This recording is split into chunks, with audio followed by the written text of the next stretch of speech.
Again, as always, welcome back to a new episode of Level by Level, and this is for Dishonored. So this is episode 3. I know I have not been keeping up with the episode, and there's quite a big gap between episode 2 and episode 3 right now. I want to apologize for that, and I want to admit that I wouldn't be able to keep my promise with bringing out all these series before the release of Dishonored 2. Looking from the time it takes for me to edit the video, time it takes for me to record the gameplay, the time it takes for me to look at the gameplay and analyze kind of like what I think the developer is intending, both from the story's perspective and the level design perspective. It actually takes a lot of time, and this episode is a perfect example for that as well. I'm not gonna explore into Campbell mission, which I originally thought that this is going to be an episode for that.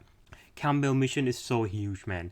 Like, there's so many things and there's so many stuff that is going into it that it is going to take me even more time than I have already took. I want to first apologize for that right up front, that it is going to take some time, and there's really no excuse for that, but it is what it is, and I want to apologize. So episode 3, what are you going to look at? We're going to look at what happened after Samuel dropped you off at the Hound Pits Pub, and kind of like the relationship that you kind of build up with the character you meet, and also what happened in the void. So these are only two small parts in the gameplay, but I think there's a lot of story that you can look into it. And the Campbell mission is coming, and that's going to be the biggest video that I would ever make on this series, and it's going to take the most amount of time. So bear with me, those episodes are coming, those insane crazy mission and crazy analysis is coming. So what happened after the last episode? So we left off where Samuel left Corvo in Hound Pits Pub. So you get off the boat and you go into this Hound Pits Pub area, and you meet with the Loyalists. So the Loyalists consists of the Pendleton and General Havelock. So these are the two of them running the Loyalists, and they kind of talk about the goal, right? So the goal of the Loyalists is to put Emily back on the throne. So that's seemed to be their biggest mission. And I'm Lord Trevor Pendleton. I represent the nobility in our little group. But we all act as equals here at the Hound Pits Pub. This is a momentous occasion, Corvo. I'm going to come out with it. We've been building a coalition of loyalists, aimed at ending the Lord Regent's tyranny and restoring the throne. At risk of execution, we're committed to finding young Lady Emily and seeing her crowned as Empress. We've got big plans, but we can't do any of it without you. We need your skills, your ability in a fight, and in helping us, we're going to help you destroy the men who murdered the Empress. They then tell you about this guy called Piero. But before you retire, you should introduce yourself to Piero. He's challenging at times, but his industrious mind buys him that right. So you go and you meet him. His name is Piero. You meet Piero, and he asks you to get a whale oil tank. So he ran out of whale oil tanks, and he's building his machine. He's just one of those craftsmanship people who create stuff and create tools for a lot of cool stuff. No! This cannot happen now. The tank of whale oil is running. Will you get a new tank from upstairs, please? He asks you to get a whale oil tanks, and it is on upstairs. So you go upstairs, you pick up the whale oil tanks for Piero, and this does a couple things that is actually kind of interesting. First, it introduced you to whale oil tanks. Up until that point, you have never seen whale oil tanks before, and it is an energy source in this game, and it is built into the lore, built into the story of the game, and built into the world design and the gameplay as well. So what this does is it teaches player that this is a thing that exists. It's a form of energy that is used within the game, and it's going to matter in terms of both the contextual of the story of the game and the gameplay as well. So this is really important, and it's good that they introduce that up front. And it also teaches you how to plug the oil tanks in. So how to pick up some stuff already. You have to pick up some body from when you're going to the mission from before.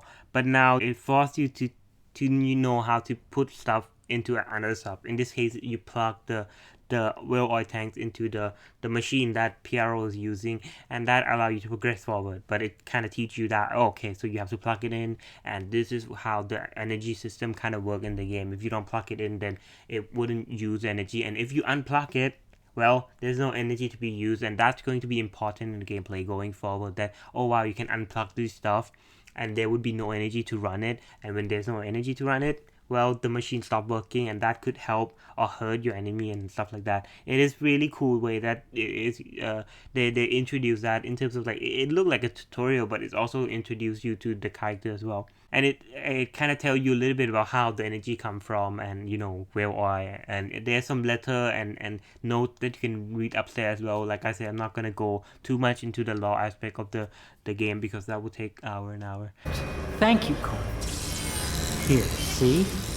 The assassin's mask. You're a wanted man, so everyone in the city knows your face, but this mask will mean terror to them. If you just hold still, the fit must be precise. There. Then Piero give you a mask. You get a mask, and this is important for the game because from now on you're gonna play as an assassin, and Corvo is going to get a new identity as this assassin.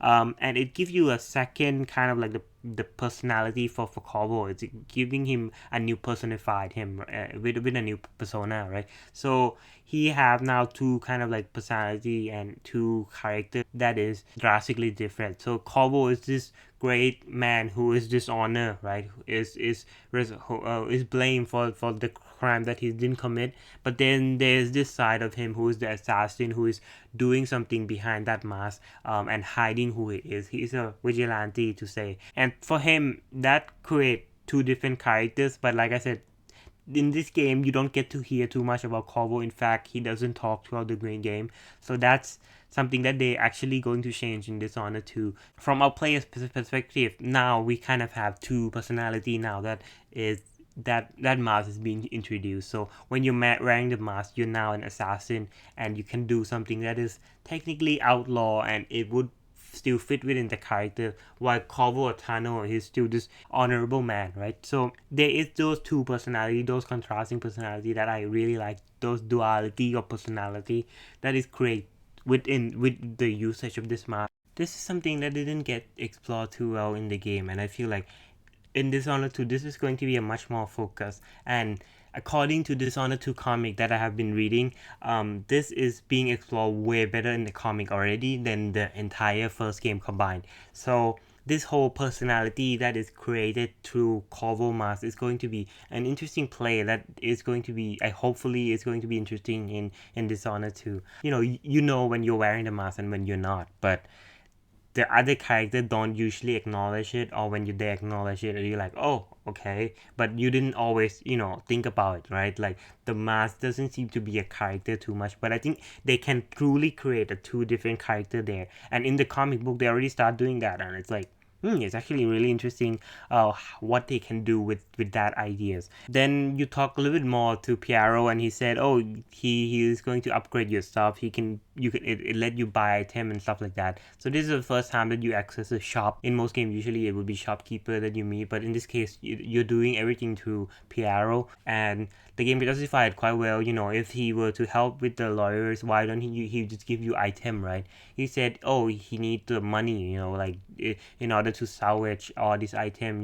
It's actually kind of difficult to get his hand on this item, and the money would help him access to this item. And the item system in Dishonored is actually very simple. You pick item up, and it is basically the currency. So there's not too much complication there. It introduce player, okay, you can buy upgrade, you can buy item and stuff like that. And then Piero asks if you want to go to sleep. If you choose to go to sleep, then you progress to the next plot point and the next part of the story. But if you choose to walk around a little bit in the Hound Pits Pub, there's quite a little couple things that you can do. So this is the first time you can walk around in Hound Pits Pub, and you can talk to different characters and learn a little bit about all these characters, which is something I feel like a lot of new players going to do. And I think it's good to familiarize with yourself with all these characters, and you can learn the layout of this home base that you're in, the Hound Pits Pub, which is going to be interesting later on, that if you actually spend time in this place and kind of look around, it's going to be useful later on because you're going to come back here in different circumstances. Those who play the game probably know. It also allows you to read letter and notes that is gathered throughout the map that is going to develop the law and stuff like that for those who are interested. And you can find loot. Those loot that is going to be kind of important when you want to upgrade with Piero, and sometimes you're short on just a little bit of money. You can walk around a little bit and pick up some coin here and there, and if you find enough, maybe you can get the upgrade you actually kind of want. Then you go to sleep.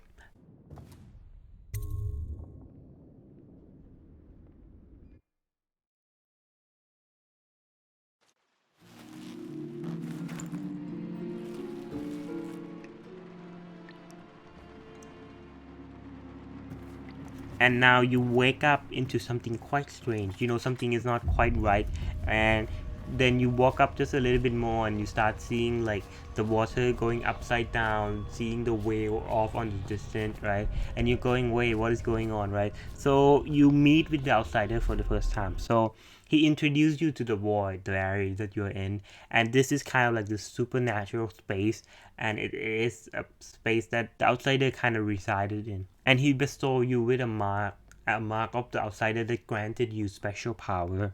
The outsider kind of gives you a little goal of finding him and going to find him in his shrine. And he gives you this power of blink, so you can use blink to move around this area, and that kind of teach you a little bit about how to use blink within a pretense of a small little area that you can kind of move around in. It for new player, that's a good way to introduce tutorial about why introducing new character in a new area, and where artists can do a lot of crazy stuff. Like the void is a great way to use artistic vision on, you want to create crazy stuff, go ahead, right? Because this area is a supernatural area that the outsider in. In terms of architectural design, you can go crazy as much as you want. So that's what they did. They create this cool area to let player feel comfortable in, feel pretty badass to be in, right? And give them this power to familiarize in. And blink is basically a signature power in Dishonored, so it's going to be important that player understand how to use this power to navigate the game, because it's going to be important to understand how to use this power, to use it in terms of stealth, and also to use it in terms of lethal as well. You can move around, getting killed from all different direction, or if you play stealthily, you want to move from point to point silently with blink. Then in that area, there's a lot of stuff. So first you come across this letter on the floor that you can't save her, you cannot save her, you cannot save her, you cannot save her. It's just a letter that keep going for forever, like so many times.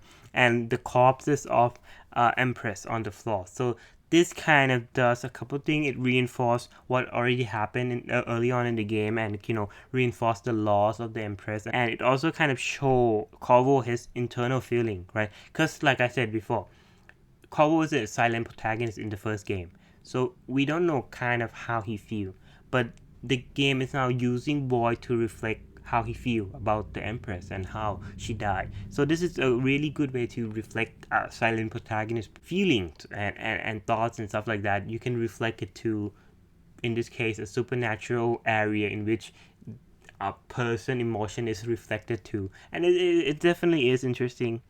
And then you move on a little bit and you find Emily. Emily is in the Golden Cat, and it foreshadows the area that you are going to be in later on. And this does a couple things. It hint player what would happen next, in hint player about this new area that they're going to be in. And it also make player question Pendleton, because the two people who are next to her is Pendleton. It look exactly like Pendleton, and up until that point you don't know that Pendleton have twin brother who you're going to meet later on. But up until that point, that kind of create a doubt that you might have on Pendleton, and that is going to be important, because the game doesn't want you to trust other people too much. And this kind of subtly, even if you don't realize it subtly kind of plant that seed in your head and make you think a little bit, whoa, can I trust this guy? Because this guy actually kind of look like the guy who's capturing Emily right now. So are they related? Who are they? Why are they together? Why do they look the same, right? And it also showed the void supernatural power to see in the future, see other places, right? To see what is actually happening with Emily. It also reinforces your mission. You want to save Emily. That's your goal, and the Loyalist goal as well. So that kind of reinforce what the game kind of wants you to do. And this does a couple things, because first they show the Empress, right? And then they show Emily. So after they show the Empress, they show the Emily, and what that create is it create a cause and effect. So the cause is like it show you the loss, show you what happened, show you the history, right? That this Empress has died by your hand, and you're blamed for her murder, right? For her assassination. On the other side of the coin, they show you this girl who's captured, this princess that you should be safe, right? That you want to save Emily. So the cause is the death of the Empress, and the effect is the desire for you to want to save Emily. And that's not it. Later on, you get to see Piero as well, the Lord Regent himself, and he's on this strategy board and planning tactics and stuff like that. And this gives you another layer of feeling that you want to have on that. So if the cause is the Empress dying, the effect is the desire to want to save Emily. And how you want to do that is by getting rid of the Lord Regent, the Hiram Borough. So it's a cause, effect, and how. So it kind of gives you the cause that has already happened, the effect that the game kind of wants you to have, and it kind of show you how you can go about doing that effect. So it's a really cool way to do it, and I think there is some subtle storytelling there that I think kind of present the player feeling toward the game, and kind of what they want player to feel to progress through the game. And it kick player in with the desire really nicely in this area, in this really little small area. It actually kind of gives this feeling for the player, and give this player go all the way until the end of the game. So it's a really cool way to do that. Then we see tall boy patrolling, and keep in mind that all the time it stop here, so you actually get to see the tall boy shooting down on innocent people, on the people who are suffering from the rat plague. And it kind of show you the horror of the rat plague. The Civil Era did a great job of showing you the horror of the rat plague and what is doing to Downworld. But this also further reinforced that, and also show you the tall boy, which is going to be the enemy that you're going to come across later on in the game. Then you meet with the outsider again. He introduced you to the outsider shrine. This is the shrine area that you're supposed to be, and that's where you're going to see him. And he granted you the heart of the living thing to help you find this shrine and find this rune that is going to help with your outsider power. In the days that follow, your trials will be great, Corvo. Seek the ancient runes bearing my mark in the lonely places of your world, and at shrines raised in my name. These runes will grant you powers beyond those of other men. To help you find these runes, I give you this, the heart of a living thing, molded by my hands. With this heart, you will hear many secrets, and it will guide you toward my runes, no matter how they may be hidden. Listen to the heart now, and find another rune. Then he tell you to use the heart, so you can use the heart to get the law on the void. So if you press left trigger, I believe, or you press the right mouse button, the heart of the living thing is going to tell you the law about the place, the story of the place. And if you point it to the character, it would tell you a little bit about the character, or, what the character is seeing, stuff like that. So the heart of the living is a really cool item in the game. It acts as a navigational item to lead you to area that have these runes, these upgrades that would help your character, but it also gives you lore and storytelling, and it also gives you context for different characters that you meet throughout the game.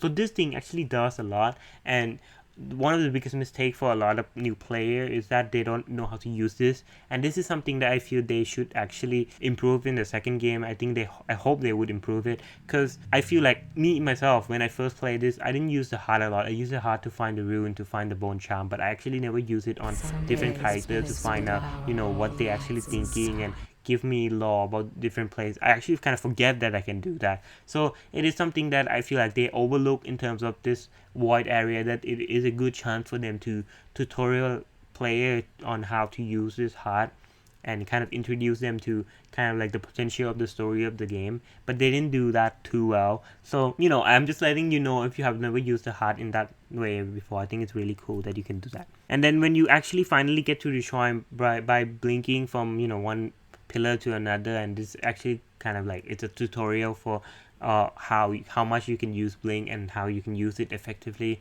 And if you are using it effective enough, then you should get to the shrine. By the time you get to the shrine, you meet outsider, and outsider say he will always be watching.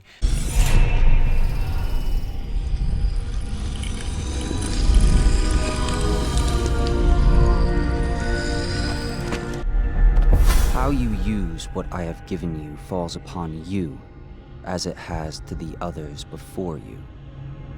And now I return you to your world, but know that I will be watching with great interest.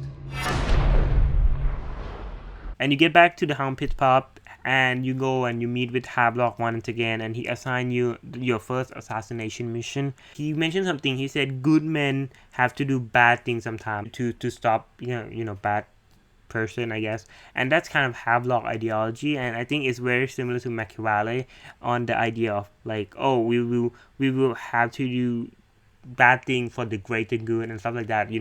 Justification. It's okay to justify bad thing as long as the end, the end kind of justify the mean. So this is kind of the ideology I have, and the word that he chooses to use actually kind of reflect that quite well, and it will reflect his characterization quite well. Let's get down to it.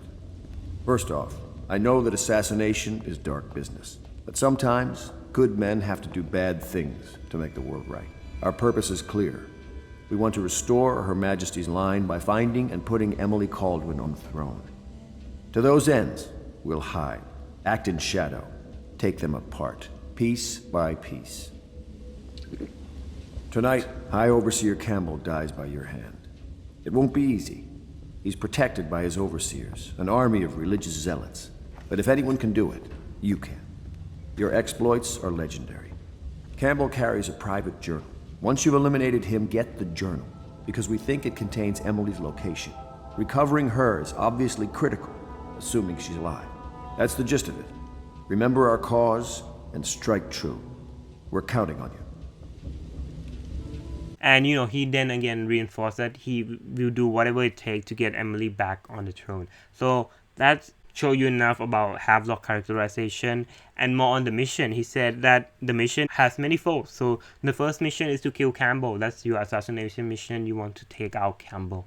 Then the second mission is to get the Black Journal, and this Black Journal includes the whereabouts of Emily. So you want to find where Emily is, right? So this is important. You need to get this Black Journal in order to find out where Emily actually are. Then you want to save Martin. This is one of the member of the Royalists who is captured by Campbell, and he is going to be executed. So it's your mission that if you ever come across this guy, you should actually save him. And then, alright, okay, so you have 3 missions. You walk out of the Hound Pits Pub, and then you walk out just a little bit and you meet Callista. It's actually quite interesting to note that you can actually skip her using the blink ability, and you can completely skip her altogether and not meet her at all. But most way probably gonna walk out the most normal way, and if you walk out the most normal way, you're gonna meet her. Callista asks you to save her uncle, Jeff Canal, who is her uncle. Her uncle is going to meet with Campbell, and she thinks that Campbell is going to poison her uncle. So it's kind of your mission to go and also save her uncle as well. And this is kind of like the optional mission that the game granted you. And Callista kind of asked you to do it, and she said there's no reason for you to do this too much, but like, it would mean a lot to me if you can save my uncle. And it's right in the field, right? She wants you to save someone, and if it's within your capacity and your ability to do it, then you probably want to do it as well.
And in this level, this is the first time that you can actually use the heart as well. You use the heart, you can look around. If you use the heart in the Hound Pits Pub, this early on, you can find actually a rune in the level as well. And I'm not gonna going forward, I'm not gonna talk too much about where you can find the rune. You can find that online yourself. But I think it's interesting to point that out, that you can use the heart as soon as he gives you, as soon as you get out of the war, right? the first area that you're in, you can already use the heart to get a rune. That's kind of reinforced kind of like the importance of the heart throughout the game. But a lot of player might actually miss it. I think the first time I played the game, I also missed this rune as well. So while it's nice that it kind of reinforced how important the heart is, it's also kind of important as well that the game should actually kind of tell you a little bit that you should be using the heart. But maybe it's oversight on my part, but I think they could actually do more in terms of tutorialize player with how to use the heart in actually real context of the game. Then you get on the boat and you go to take out Campbell, and that's going to be the next video. I know this is already a long video already, and I didn't explore too much in terms of gameplay because you're actually kind of walking around talking to different characters, like I said. So there's not too much in terms of gameplay in this episode, and I apologize for that. The Campbell mission is coming. I'm sorry, but it's actually a big mission, and there's many ways you can go about that mission. I'm not gonna be able to cover everything in that episode, and I hope you stick around. I hope you are okay with me taking a little bit of time to make this stuff. And I want to reiterate that it is very difficult to make this show, and it's probably the most difficult show that I have to do because other show I just talk about stuff. I find footage and stuff to reiterate my point and stuff like that, but this one I have to actually analyze the gameplay to look and try to see what the developer actually try to do. So it's the most difficult show that I have right now, and it's actually my favorite right now to do, but it's actually the one that is the most time consuming, the most difficult to do, and the most challenging to do. And I know a lot of you ask me like, when is the next episode coming, and I'm like, I'm trying, bro. I'm trying. I'm sorry. I want to bring this out as fast as possible as well, so we can agree on that at least. So thank you for watching, and as always, thank you for all your support. It means so much, and this is a tough series to do, and it's great that people are liking it. There's a lot of people who actually are asking for it, which is great because no one else ever asked for this type of content in my channel. So it actually feels good that there is someone waiting for this type of content, and it actually means something to a lot of people. So thank you for watching.